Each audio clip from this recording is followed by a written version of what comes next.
Sebab tanpa doa, saya percaya tidak akan ada pemulihan. Tanpa doa, tidak akan ada mujizat. Dan tanpa doa, saya mau katakan gereja akan mengalami kematian. Dan tanpa doa, saya mau katakan gereja akan mengalami kematian.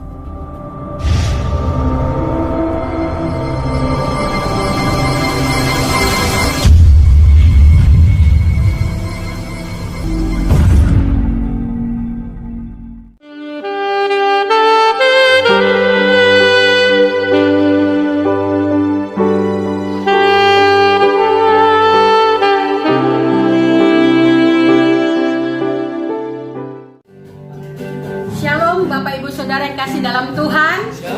Puji Tuhan, senang jumpa kembali dengan saudara dimanapun saudara ada saat malam hari ini. Mari kita sama-sama angkat tangan kita mau berdoa di hadapan Tuhan. Bapa di surga, kami bersyukur buat malam hari ini. Kami percaya Tuhan, lawatan Tuhan yang dahsyat pasti terjadi bagi setiap kami di tempat ini maupun di mana kami ada. Tuhan, kami berdoa dalam nama Yesus, biar pujian penyembahan kami boleh memuliakan nama Tuhan. Nama Tuhan ditinggikan, diagungkan. Datanglah kerajaan-Mu, jadilah kehendak-Mu di tempat ini, di mana kami ada seperti di surga. Ketika kami memuji dan menyembah Tuhan, lawatan Allah terjadi, yang sakit disembuhkan, yang lemah dikuatkan oleh Tuhan. Terima kasih Bapa, dalam nama Yesus kami berdoa dan kami siap untuk meninggikan Tuhan. Terima kasih Tuhan. Telah kulihat bukti kasih-Mu, Kau menderita gantikanku. Katakan dengan darah-Mu Tuhan, dengan darah-Mu Kau selamatkanku. Kini ku hidup menyenangkan-Mu. Terlalu besar kasih-Mu Bapa, pengorbanan yang Kau berikan bagiku. Terlalu mahal darah-Mu Yesus, tercurah untuk menebus hidupku. Tercurah untuk menebus hidupku. Tercurah untuk menebus hidupku. Haleluya.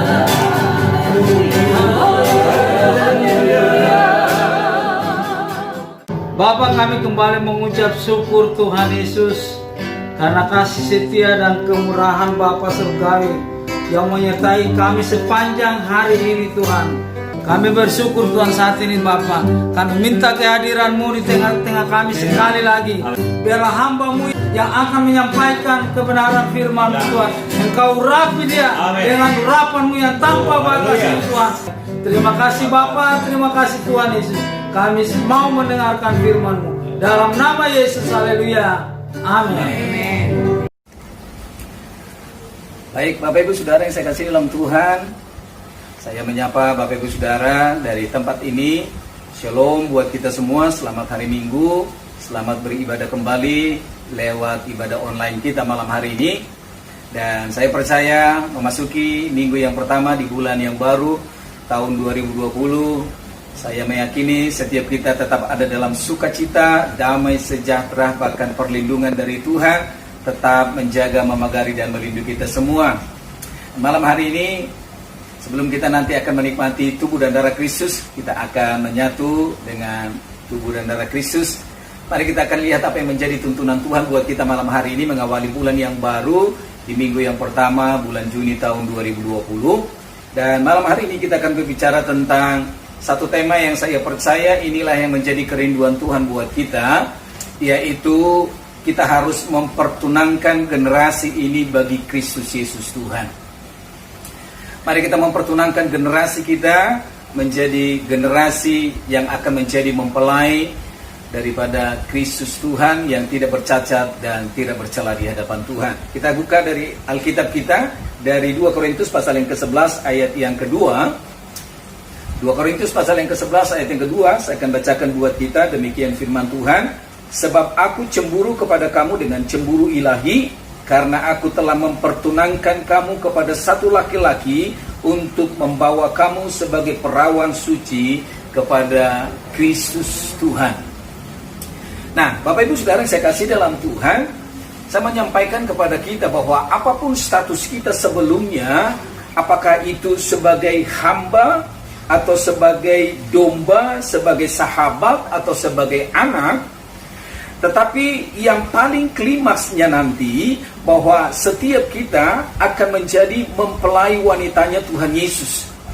Itulah rancangan Tuhan yang terakhir bagi setiap kita, orang yang percaya kepada Tuhan.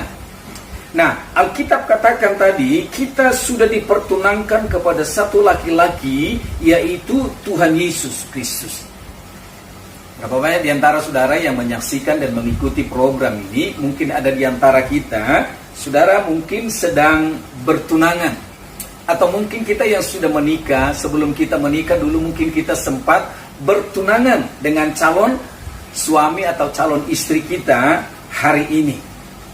Nah, saudara-saudara, untuk bisa bertunangan, saya percaya hanya ada satu kata yang sangat diperlukan dan sangat dibutuhkan di sana, yaitu kasih atau cinta, saudara.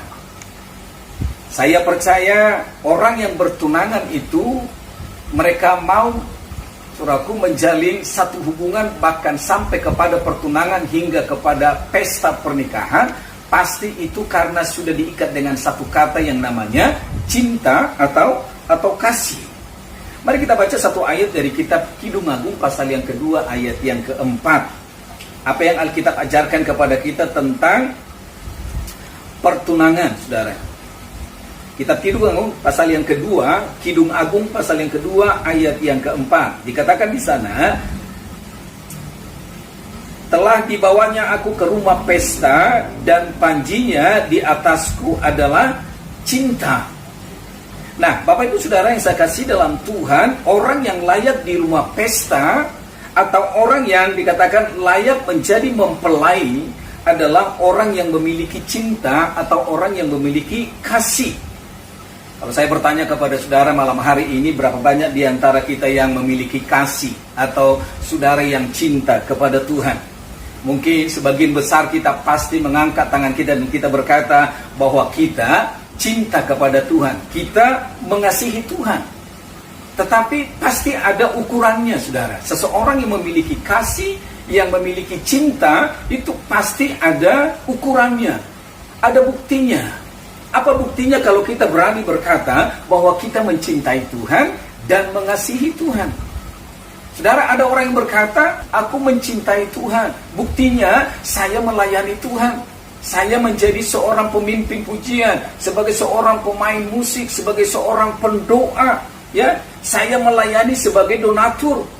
Saudara-saudara, ada satu contoh dalam Alkitab yang dicatat dalam kitab Wahyu pasal yang kedua ayat yang keempat. Wahyu pasal yang kedua ayat yang keempat. Kita akan lihat di sana. Kitab Wahyu pasal yang kedua ayat yang keempat. Ini bicara tentang jemaat di Efesus, saudara. Kitab Wahyu pasal yang kedua ayat yang keempat dikatakan, namun demikian aku mencela engkau karena engkau telah meninggalkan kasihmu yang semula. Nah, saudara-saudara, siapakah orang ini? Mereka ini adalah jemaat di Efesus. Dan Alkitab berkata, gereja yang ada di Efesus atau jemaat yang ada di Efesus adalah jemaat yang tekun, kata firman Tuhan. Mereka siap menderita karena nama Tuhan. Mereka melayani Tuhan tanpa lelah, saudara. Tetapi ternyata itu bukan suatu jaminan bahwa mereka memiliki, saudaraku, kasih mula-mula. Dan saya mau katakan sesungguhnya adalah bahwa kasih adalah modal utama kita dalam sebuah pertunangan. Bahkan satu hari kelak kita akan masuk dalam pesta pernikahan anak domba dengan jemaatnya. Saudara-saudara, jadi cinta atau kasih itu menjadi modal utama untuk kita bisa masuk dalam pesta pernikahan bersama dengan Yesus Kristus yang adalah mempelai laki-laki kita. Nah, pertanyaannya buat kita, betapa pentingnya kasih itu dalam sebuah pertunangan. 1 Korintus pasal yang ke-13 ayat yang pertama sampai dengan ayat yang ketiga dikatakan di sana, saudara, betapa pentingnya kasih itu dalam sebuah pertunangan. Sekalipun aku dapat berkata-kata dengan semua bahasa manusia dan bahasa malaikat, tetapi jika aku tidak mempunyai kasih, aku sama dengan gong yang berkumandang dan canang yang gemerincing. Sekalipun aku mempunyai karunia untuk bernubuat dan aku mengetahui segala rahasia dan memiliki seluruh pengetahuan, dan sekalipun aku memiliki iman yang sempurna untuk memindahkan gunung, tetapi jika aku tidak mempunyai kasih, aku sama sekali tidak berguna. Dan sekalipun aku membagi-bagikan segala sesuatu yang ada padaku, bahkan menyerahkan tubuhku untuk dibakar, tetapi jika aku tidak mempunyai kasih, sedikit pun tidak ada faedahnya bagiku. Saudara, inilah pentingnya, betapa pentingnya kasih itu dalam sebuah pertunangan. Alkitab berkata, biar kita semua tahu bahasa, tetapi tanpa kasih, Alkitab berkata, itu tidak ada gunanya. Saudara-saudara yang saya kasih dalam Tuhan, kadang-kadang kita kagum, saudaraku, dengan orang-orang yang katakanlah mereka bisa memiliki kepintaran yang luar biasa. Mereka mungkin bisa memiliki atau menguasai 5 bahasa atau 7 bahasa. Saudaraku, kita kagum dengan orang-orang yang wah, pintar berbahasa, mungkin bahasa Inggris, bahasa Prancis, bahasa Jerman, atau bahasa banyak bahasa yang ada di muka bumi ini.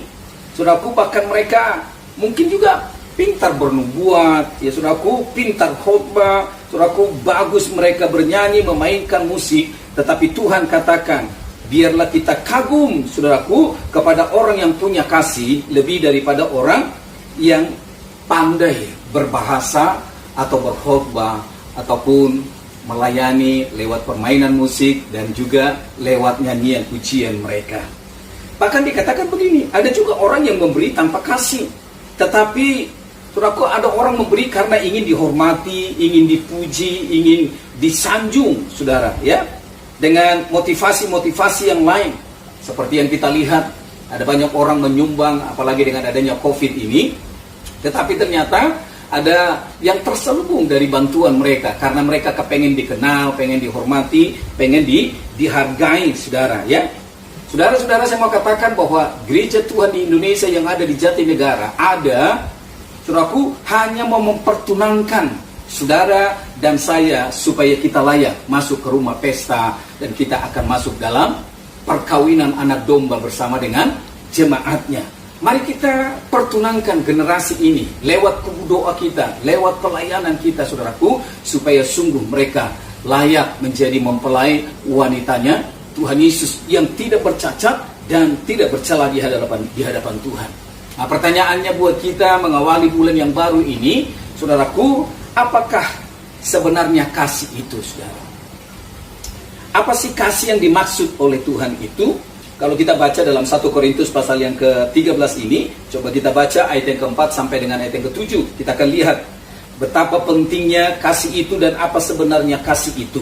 Menurut firman Tuhan dari 1 Korintus pasal yang ke-13 ini, dikatakan begini, kasih itu sabar, kasih itu murah hati, ia tidak cemburu, ia tidak memegahkan diri dan tidak sombong, ia tidak melakukan yang tidak sopan dan tidak mencari keuntungan diri sendiri, ia tidak pemarah dan tidak menyimpan kesalahan orang lain. Ia tidak bersukacita karena ketidakadilan, tetapi ia bersukacita karena kebenaran. Ia menutupi segala sesuatu, percaya segala sesuatu, mengharapkan segala sesuatu, sabar menanggung segala sesuatu. Nah, saudara-saudara, apa sih kasih itu? Alkitab berkata kasih itu sabar, saudara.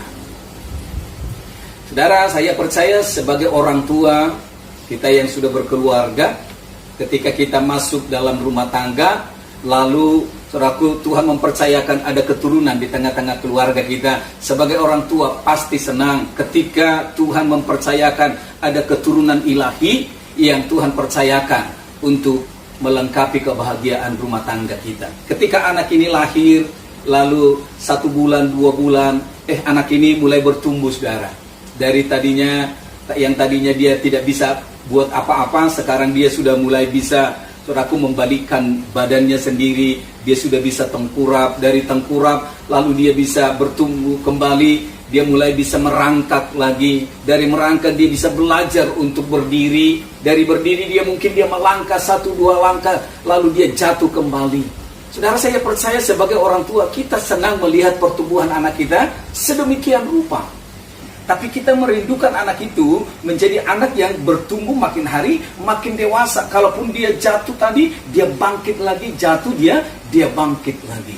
Demikian dengan Tuhan. Tuhan mau supaya kita berjalan dalam kasih, yaitu apa? Sabar, kata firman Tuhan. Kalau kita jatuh, bangun lagi, saudaraku. Kita mau terus berjalan di dalam kasih, saudara.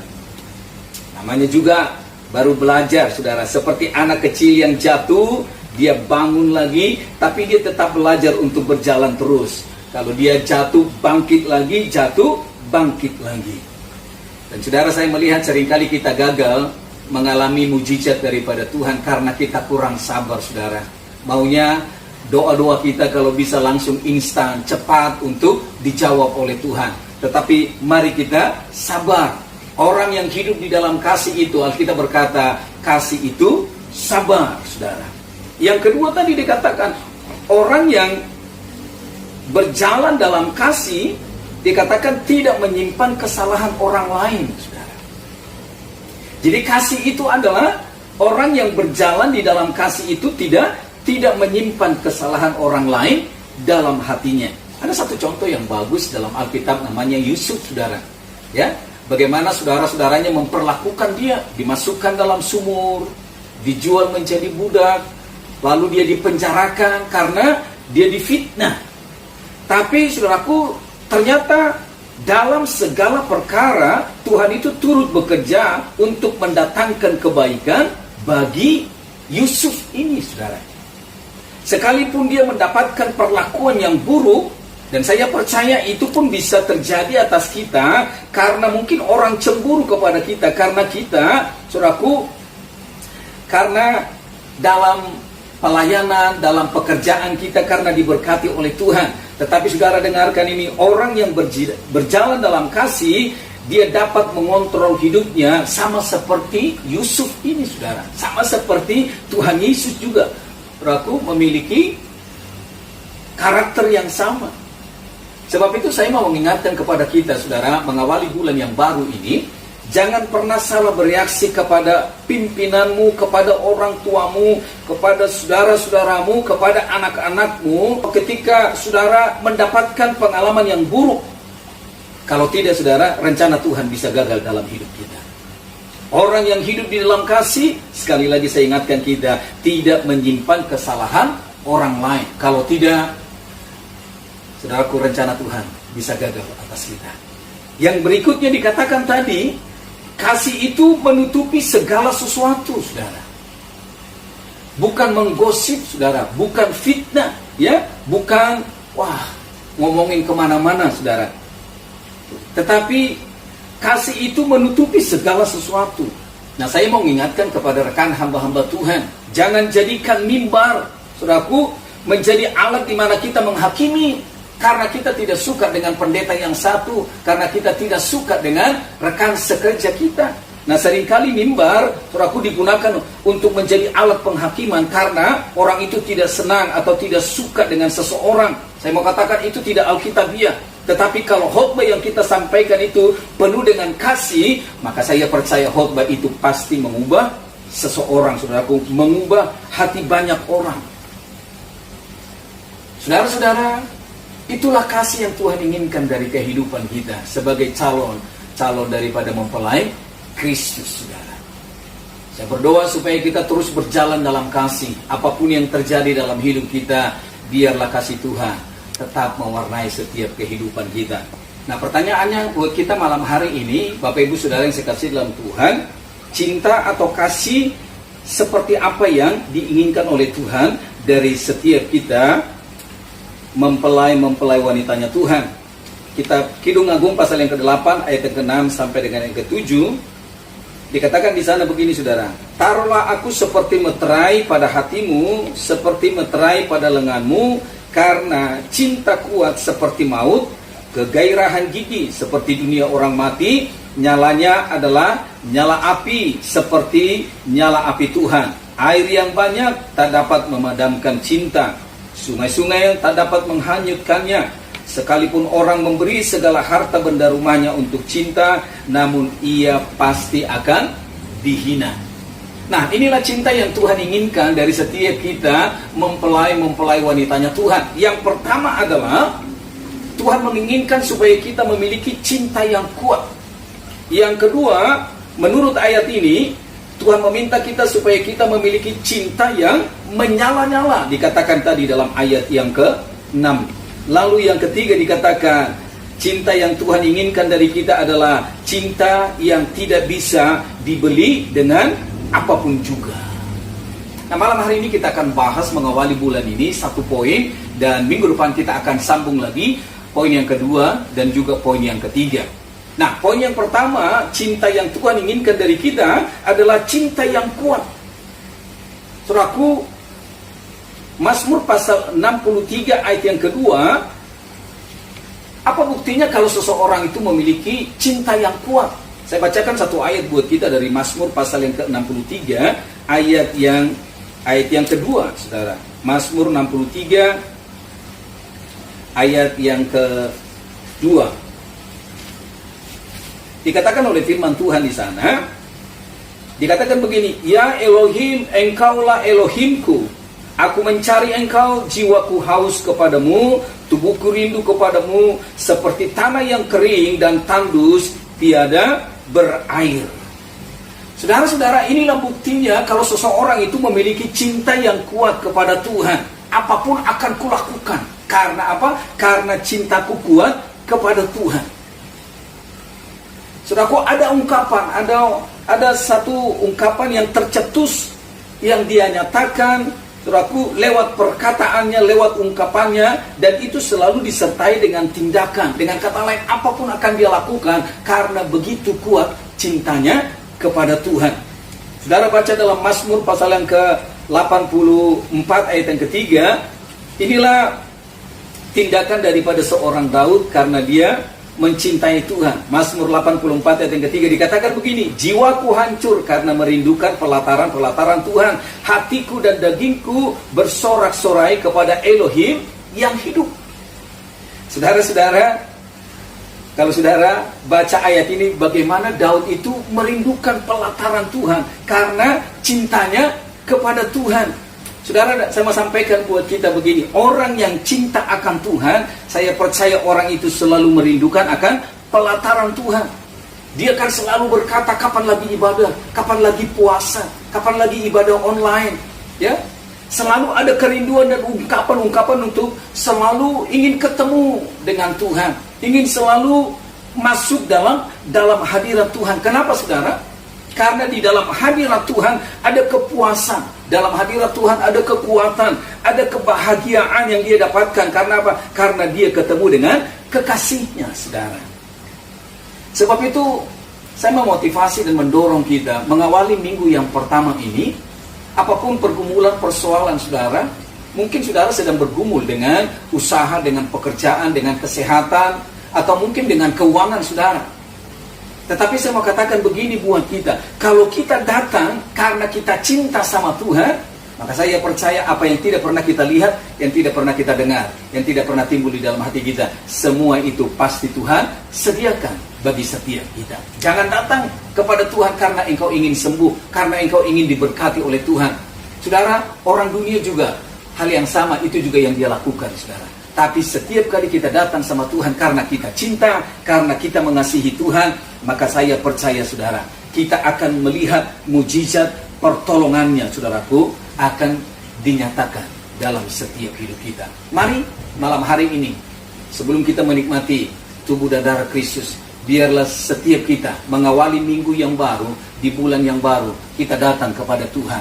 Bukan karena kita ingin disembuhkan, karena kita ingin ditolong, karena kita ingin diberkati, tetapi biarlah kita datang mengawali bulan ini, di minggu yang pertama ini, kita datang sama Tuhan, karena kita cinta Tuhan. Maka 1 Korintus pasal yang kedua, ayat yang ke-9, itu pasti dan akan digenapi dalam kehidupan setiap kita. Saudara ingat, 2 poin lagi, minggu depan kita akan bahas kembali cinta seperti apa lagi yang Tuhan inginkan dari kehidupan kita sebagai mempelai wanitanya Tuhan, yaitu mempelai yang kudus, yang tidak bercacat, tidak bercela, tidak bernoda, dan tidak berkerut di hadapan Tuhan. Mari siapkan hati saudara, sebentar kita akan menikmati tubuh dan darah Kristus.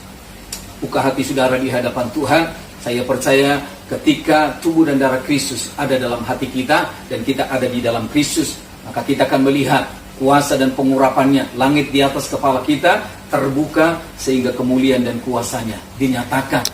Ya, itu boleh terjadi dan digenapi atas kita. Dan kita akan berjalan bukan dengan kekuatan kita dalam bulan-bulan ini, tapi kita berjalan dengan cinta kepada Tuhan, dengan gairah dan dengan roh yang menyala-nyala kepada Tuhan. Maka tidak satupun di antara kita, saudaraku, yang gagal, saudaraku, tidak satupun di antara kita yang mengalami kemandulan, tapi semua yang kita doakan kerjakan, saya yakin pasti akan menghasilkan. Baik, Bapak Ibu Saudara yang saya kasih dalam Tuhan, mungkin saudara sudah mempersiapkan tubuh dan darah Kristus. Mari, saya mempersilakan saudara bisa membagikan tubuh dan darah Kristus kepada anggota keluarga kita, biar kita sama-sama akan menikmati tubuh dan darah Kristus. Baik, Bapak Ibu Saudara yang saya kasih dalam Tuhan, sebelum kita menikmati tubuh dan darah Kristus, saudara-saudara, setiap kali kita melakukan perjamuan kudus, Tuhan mau supaya kita melakukan dengan cara yang benar.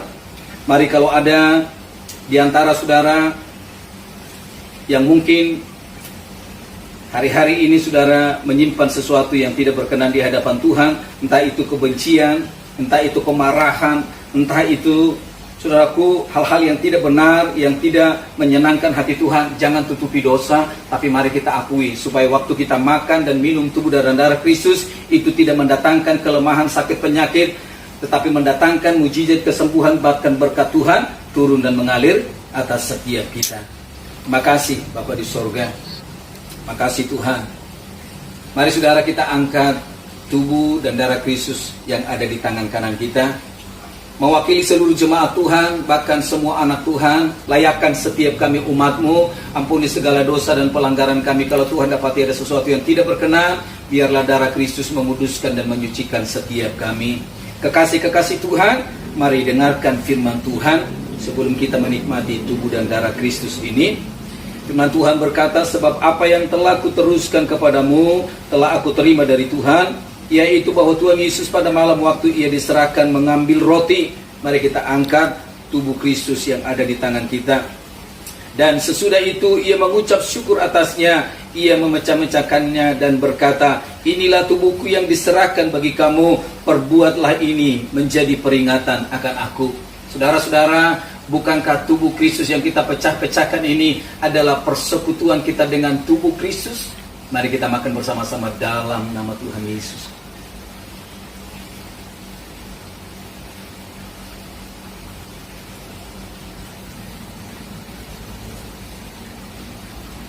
Makasih Tuhan. Demikian juga ia mengambil cawan sesudah makan lalu berkata, cawan ini adalah perjanjian baru yang dimeteraikan oleh darahku. Perbuatlah ini setiap kali kamu meminumnya menjadi peringatan akan aku. Saudara-saudara yang saya kasih dalam Tuhan, bukankah cawan yang atasnya kita ucapkan syukur kita adalah persekutuan kita dengan darah Kristus? Mari kita minum bersama-sama dalam nama Tuhan Yesus. Makasih Tuhan, makasih. Mari kita angkat tangan kita bersama-sama di hadapan Tuhan. Mari buka hati saudara di hadapan Tuhan. Saya percaya di tempat di mana saudara ada bersama dengan keluarga, bahkan seluruh jemaat Tuhan, mungkin ada yang sedang menyaksikan dan mengikuti program ini. Mari angkat tangan saudara. Saya percaya di tempat di mana saudara ada malam hari ini, Tuhan Yesus ada di tengah-tengah kita. Dia siap melawat, menjamah, serta menyembuhkan, memulihkan, bahkan lakukan terobosan yang besar bagi setiap kita. Bapa terima kasih, hamba-Mu berdoa Tuhan untuk seluruh jemaat-Mu, anak-anak-Mu Tuhan, bahkan kekasih-kekasih-Mu dimanapun mereka yang sudah mengikuti, menikmati tubuh dan darah Kristus. Kami percaya ketika Yesus ada dalam diri kami dan kami ada di dalam Yesus, minta apa saja firman-Mu berkata, maka kami akan menerima kemuliaan, bahkan perkara ajaib besar boleh terjadi atas setiap kami. Mari Tuhan, lawati seluruh jemaat-Mu sesuai dengan kebutuhan keperluan mereka, biar malam ini boleh terjadi dan digenapi. Mereka terima janji Tuhan mengawali minggu yang baru di bulan yang baru, bulan Juni 2020. Kami mau nyatakan di hadapan Tuhan, tidak ada di antara kami yang sakit, tidak ada yang lemah, tidak ada yang kekurangan, tapi hidup kami menerima janji Tuhan, bahkan siap menjadi alat dan saluran yang besar, saluran berkat Tuhan yang besar bagi generasi kami, bagi anggota keluarga kami, sehingga lewat hidup kami boleh mempertunangkan generasi kami menjadi mempelai Kristus, lewat persekutuan doa ministry, bahkan lewat doa-doa kami, semuanya itu menjadi alat bagi Tuhan untuk Engkau pakai untuk mempertunangkan generasi ini, bangsa ini menjadi mempelai wanitanya Tuhan yang kudus dan yang tidak bercacat di hadapan Tuhan. Sembuhkan yang sakit, kuatkan yang lemah, lepaskan yang terikat, hiburkan yang berduka, bukakan jalan buat mereka yang sedang mengalami jalan buntu. Biar terobosan, bahkan mujizat dan perkara besar boleh terjadi. Tuhan memberkati keuangan dan pekerjaan, seluruh usaha pelayanan studi dari anak-anak-Mu. Bulan Juni menjadi bulan penggenapan janji Tuhan bagi setiap kami. Inilah doa dan syukur kami malam hari ini Tuhan, untuk minggu yang baru, di bulan yang baru, bulan Juni 2020. Kami kembalikan segala pujian, hormat dan kemuliaan bagi Tuhan dalam nama Yesus Kristus Tuhan. Kami sudah berdoa dan mengucap syukur. Kita yang percaya sudah diberkati oleh Tuhan, katakan bersama-sama dengan saya, amin, amin, amin. Puji Tuhan, selamat malam. Tuhan Yesus berkati kita semua. Haleluya. Tuhan, saudaraku yang kasih dalam Tuhan, saya percaya setiap kita sudah diberkati oleh kebenaran firman Tuhan. Amin. Sebelum mengakhiri ibadah kita pada malam hari ini, saya undang kita semua untuk bangkit berdiri dan kita akan terima berkat yang datang dari Tuhan. Besar anugerah-Mu, berlimpah kasih-Mu, semakin hari semakin bertambah besar anugerah-Mu. Berikan tepuk tangan untuk Tuhan.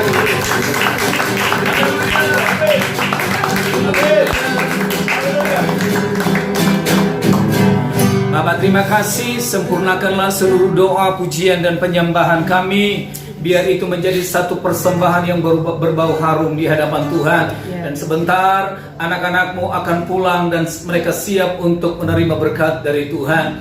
Mari kekasih-kekasih Tuhan, jemaat Tuhan yang ada di tengah-tengah keluarga, mari kita buka tangan kita, arahkan hati saudara kepada Tuhan. Mari kekasih-kekasih Tuhan, pulanglah dan terimalah berkat, anugerah, damai, sejahtera yang berlimpah-limpah dari Bapa di sorga, kasih karunia di dalam Yesus Kristus Tuhan kita, pertolongan, penghiburan, bahkan penyertaan daripada Roh Kudus turun tinggal menyertai kita mulai malam hari ini, besok sampai Maranatha, bahkan sampai selama-lamanya. Dalam nama Yesus Kristus Tuhan kita, setiap kita yang percaya sudah terima berkat Tuhan, katakan bersama-sama dengan saya, amin. Amin. Amin. Selamat hari Minggu, selamat malam. Tuhan Yesus memberkati. Amin. Salam satu dengan yang lainnya. Amin. Haleluya. Baik, Bapak Ibu Saudara yang saya kasih dalam Tuhan, saya percaya malam hari ini kita sudah menerima kebenaran firman Tuhan yang menjadi tuntunan buat kita.